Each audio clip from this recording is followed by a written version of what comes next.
Magandang gabi mga masters, bali ngayon po ay 4 na videos po ang ma-upload ko po sa aking YouTube channel. Tama nga mga masters, 4 na videos nga po. Yon, what's up mga masters? Nandito na naman tayo sa panibagong araw, panibagong kabanata na naman ang pagsasama-samahan natin ngayon guys.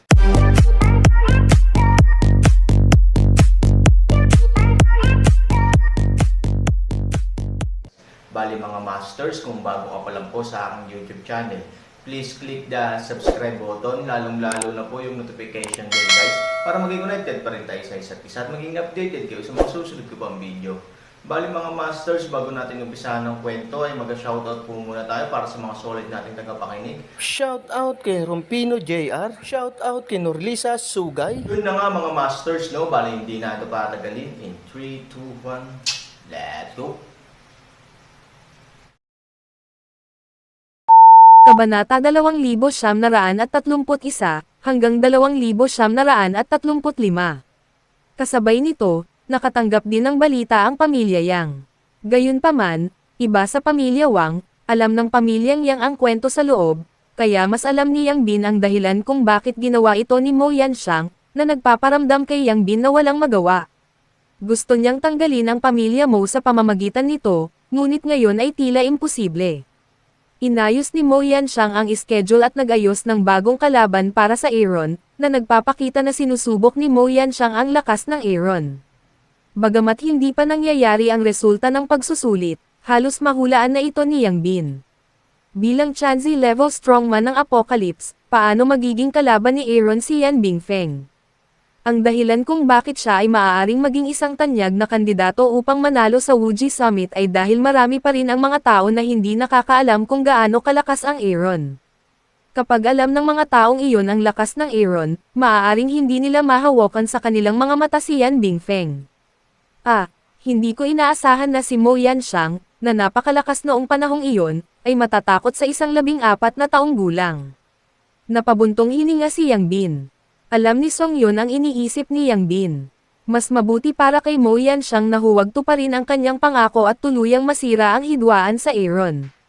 Sa ganitong paraan, malamang na maalis ang pamilya Mo sa Yanjing. Ang Apocalypse ay isang malakas na tao sa antas ng Chanzi. Hindi biro ang magsalita, gayunpaman, matanda pa rin si Mo Yanxiang kung tutuusin.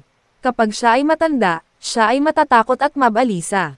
Naturally, hindi siya kikilos tulad ng isang binata, anuman ang kahihinatnan.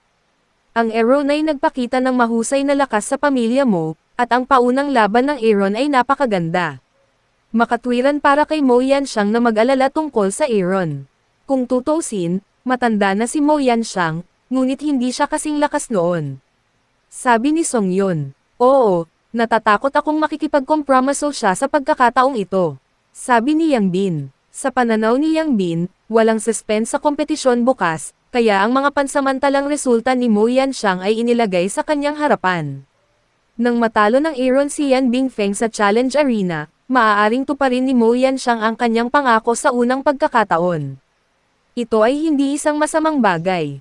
Hindi bababasa ang relasyon sa pagitan ng pamilya Yang at Aaron ay hindi maihahambing sa ibang tao. Sabi ni Song Yun. Sa pag-iisip nito, nagpakita si Yang Bin ng ngiti sa kanyang mukha. Bagamat hindi niya maalis agad ang pamilya Mo, sa relasyon ni Aaron, hindi may kukumpara ang pamilya Yang sa dalawa pang pamilya. Oo, sinong mag-aakala na dahil sa contradiction, naging magkaibigan ang pamilya Yang at Aaron? Nakangiting sabi ni Yang Bin. Siguro ito ay biyaya ng Diyos. Tumanggo si Yang Bin, hindi itinanggi ang mga salita ni Song Yun. Kinabukasan, Tian Di Wudaoguan Fried Pot. Bilang isang sikat na manlalaro, hindi na kailangang lumahok si Yan Bingfeng sa mga unang round ng kompetisyon. Hindi niya inaasahan na ito na ang ikalawang round, at malapit nang umalis si Yan Bingfeng. Ito ay isang bagay na hindi inaasahan ng Tian Di Martial Arts Museum. Creator, ano ang sitwasyon? Paano natin hahayaan ang Bingfeng na maglaro ng ganoon kabilis? Oo, paborito ni Bingfeng na manalo ng kampyonato. Kwalipikado siyang hindi makasali sa preliminaries. Mahirap ba para sa isang tao na manggulo para sa Tian Di Wudao Hall?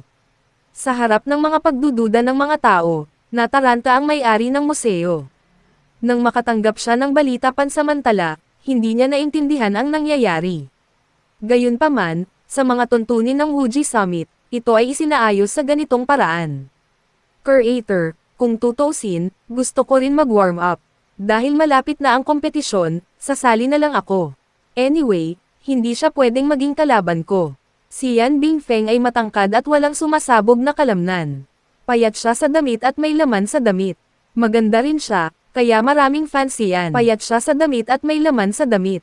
Maganda rin siya, kaya maraming fans si Yan Bingfeng. Para sa isang binata, isang malaking karangalan ang hinahanap. Hindi man siya bida, ramdam din niya ang pagtrato ng isang bituin. Bukod dito, hindi na makapaghintay si Yan Bingfeng na umakyat sa entablado. Kapag nakapasok na siya sa challenge arena, makikita niya sa mga humahabol sa kanya kung gaano siya kalakas. Seryoso ang ekspresyon ng may-ari. Kung ordinaryong kalaban lang siya, hindi siya mag-aalala. Sa lakas ni Yan Bingfeng, kaya niyang durugan ang karamihan sa mga kalahok. Ngunit ang kalaban ay Aaron, na nagpapagaan ng loob ng may-ari. Sa unang round ng preliminaries, natapos ng Aaron ang kompetisyon na may kamanghamanghang ko, na isang bagay na hindi pa nangyari sa kasaysayan ng Wuji Summit. Hindi ito nakita ng may-ari ng museo, ngunit maraming tao ang nagbanggit na ang kalaban ni Aaron ay direktang sinipa sa challenge arena, na sapat na upang ipakita na ang kalaban ng Aaron ay hindi simple. Bingfeng, ang kalaban mo ay Aaron. Hindi ka maaaring maging mapanglait. Paalala ng may-ari ng museo kay Yan Bingfeng. Ngumisi si Yan Bingfeng. Bilang isang tanyag na figure upang manalo sa kampyonato, paano may lalagay ni Yan Bingfeng ang isang hindi kilalang tao sa kanyang puso? Yan Bingfeng maaaring pahalagahan ng kalaban, sa buong kompetisyon, hindi hihigit sa 3 tao, at ang 3 listahan na ito, ay hindi matatawag na Aaron tao. Creator, may narinig akong Aaron, bata pa lang. Sa tingin mo matatalo ako? Nakangiting sabi ni Yan Bingfeng. Master, minamaliit mo ang nakatatandang Marshall brother. Paano siya matatalo? Oo, paborito ni Bingfeng na manalo ng kampyonato. Ito ay isang Aaron lamang, ngunit ito ay isang karanasan lamang baby. Hindi ko talaga maintindihan kung paano maaayos ng Wuji Summit ang gayong basurang kalaban para kay Bingfeng. Nang marinig ang mga salitang ito, tila walang magawa ang may-ari ng museo. Napakalakas ng lakas ni Yan Bingfeng, na inamin din niya. Gayunpaman, ang Aaron, bilang ang tanging kandidato para sa pamilya Yang, ay tiyak na hindi dapat hamakin. Bukod dito, sa unang labanan, ipinakita rin ng Aaron ang kanyang lakas. Ayaw ng may-ari na tumaob si Yan Bingfeng sa imburnal, mas mabuting maging maingat. Hindi mo maaaring mawala ang Jingzhou nang walang ingat. Sabi ng may-ari, bagamat tumanggo si Yan Bingfeng, wala siyang pakialam. Sa isip niya, naisip lang niya kung gaano karaming tao ang pupunta sa eksena ngayon para i-cheer siya. Siya, na may pangarap na idolo, ay maaari wait to hear the audience's voice for him sa oras na ito. Si Aaron ay nag-aalmusal nang may kumatok sa pinto, kaya ang mga taong dumating sa pinto sa oras na ito ay tila kakaiba. Anong ginagawa mo? Bilisan mong buksan ang pinto, sabi ni Shi Jing kay Aaron. Nay, hindi ba Wuzin? Hulaan ni Aaron, paano ko malalaman? Pumunta ka lang sa pinto at tingnan mo, sabi ni Shi Jing. Pumunta si Aaron sa pinto. Nang bumukas ang pinto, ang lalaking nakatayo sa labas ay si Wuzin. Anong gusto mong gawin? Nagtatanong ng paraan ang Aaron, sasali ka ba sa second round ngayon? Tanong ni Wuzin. Oo, ano ang gusto mong gawin? Sabi ni Aaron, I want to go with you. Napayuko si Wuzin at sinabi, ang pangunahing dahilan kung bakit gustong sumali ni Wuzin sa kasiyahan ay dahil nasakop siya ng huling masiglang pagganap ng Aaron sa challenge arena. Masarap ang pakiramdam niya para sa Aaron, na ginagawang sabik siyang makitang mas mahusay ang performance ng Aaron. Hindi inamin ni Wuzin na gusto niya ang Aaron. Kung tutusin, bata pa lang si Aaron. Ngunit ang pundasyon ng ganitong uri ng pabor ay talagang nagmumula sa pag-ibig sa pagitan ng mga lalaki at babae, na nagpagulo kay Wuzin. Hindi pwede, mariing tumanggi si Han Sanchen. Matagal na niyang gustong gumuhit ng malinaw na linya kay Wuzin. Natural, ayaw niyang madamay siya. Bukod dito, kung masyadong lalapit si Wuzin sa kanya, magkakaroon ng kaunting panganib. Pagkatapos ng lahat, ang Aaron at ang pamilya mo ay mayroon ng sama ng loob. Kung gusto ng pamilya mo na makitungo sa kanya sa mababang paraan, tiyak na magiging napiling target si Woo-jin. Bakit? Hindi inaasahan ni Woo-jin na diretsyong tatanggi si Aaron, kaya kakaiba ang pakiramdam niya. Bakit tingnan mo lang, hindi pumayag si Aaron? Hindi bakit, simula ngayon, mas mabuting hindi ka na lumapit sa akin, at aalis na ako sa lalong madaling panahon. Tapos na sabihin, ang Aaron ay direktang isinara ang pinto. Si Woo-jin ay nakatayo sa labas ng pinto na ganap na nakatulala, huwag mo siyang hanapin, lumayo sa lalong madaling panahon. Ano ang kahulugan nito? Sa sandaling ito, ang puso ni Woo-jin ay tila luwang. Napabuntong hininga si Shijing. Ang isang mabuting babae ay tinanggihan ng Aaron. Sa kanyang opinyon, si Woo-jin ay isang mahusay na kasosyo sa pag-aaral para sa Aaron. Hindi kinakausap ni Han Sanchen si Shijing dahil alam niya kung ano ang iniisip ni Shijing. You are too unfeeling. Woo-jin is a pretty girl, too. Mabuti ba talaga na nasaktan mo siya ng sobra? Sabi ni Shijing. Nay, delikado siyang lumapit sa akin ng sobra, at walang pwedeng mangyari sa pagitan ko at sa kanya.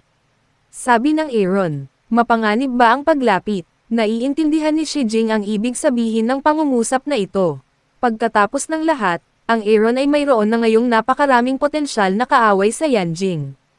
Kung alam ng mga taong ito na may magandang relasyon sina Woo-jin at Aaron, ilalagay nila siya sa isang mapanganib na lugar. Pero walang pwedeng mangyari, dahil dito hindi maintindihan ni Shijing. Mga single na lalaki at babae, paanong walang mangyayari? Aaron, tell me honestly, ayaw mo ba sa mga babae? Maingat na tanong ni Shijing. Ang mukha ni Aaron ay naging itim sa isang iglap. Ano ang ibig sabihin nito ni Shijing? Natural na iintindihan niya na tumalikod lang siya at sasabihing may gusto siya sa mga lalaki. Ngunit paano magkakaroon ng ganitong espesyal na libangan ang Aaron? Siyempre, babae ang gusto niya, pero ang babaeng gusto niya lang ay si Suying siya. Kung ano man ang iniisip mo, kahit anong sabihin ko, akala mo may problema ako, at tinatamad akong magpaliwanag. Sabi ni Aaron. Kumikislap ang mga mata ni Shijing. Ang Aaron ay sumuko pa sa pagpapaliwanag. Mukhang may ganitong ugali siya. Hindi papayag si Shijing na mangyari ang ganitong bagay. Iniisip niya sa kanyang puso na dapat niyang ipaalam sa Aaron ang mga benepisyo ng mga babae, at hayaan siyang makaalis sa hindi pagkakaunawaan ng espesyal na pakiramdam na ito sa lalong madaling panahon. Pagkatapos nilang mag-almusal, lumabas sila at sumakay ng taxi papunta sa arena ng Wuji Summit. Ang Aaron ay hindi pa nasa hustong gulang at walang lisensya sa pagmamaneho. Ito ay isang napaka-inconvenient na bagay. Pagkatapos ng lahat, ang mga kasangkapan sa transportasyon ay napakahalaga pa rin para sa modernong lipunan. Ma, bakit hindi tayo bumili ng sasakyan? Hindi ka ba marunong magmaneho? Tanong ni Aaron kay Shijing sa kotse. Sa tingin ni Shijing ay walang problema, kaya tumango siya. She's not stupid enough para tanungin si Han 3,000 kung may pera siya pambili ng kotse. Pagkarating sa lugar ng kompetisyon, nalaman ng Aaron na ang ikalawang round ng preliminaries ay mas masigla kaysa sa unang round, na naging dahilan upang siya ay medyo nalito. Ayon sa kanyang pangunawa, tataas lamang ang mga manunood ng Wuji Summit pagkatapos ng preliminary competition, na halos karaniwan na ng Wuji Summit taon-taon. Ano ang nangyayari ngayon? Sa tingin mo ba ang mga taong ito ay naiinip? Hindi nagtagal, nakahanap din si Han Sanchen ng isa pang sitwasyon, iyon ay, karamihan sa mga manunood ay dumating upang makita ang kompetisyon ay mga babae. Ayon sa kanilang pananamit, lahat sila ay nakatataas sa kanilang mga pamilya. Dapat silang maging mga gininto ang babae sa malaki at maliliit na pamilya. Kailan mahilig manood ng ganitong laro ang mga babaeng ito na mahilig mamili? 3,000, ang mga babaeng ito ay hindi lahat para sa iyo. Nakangiting sabi ni Shijing kay Aaron.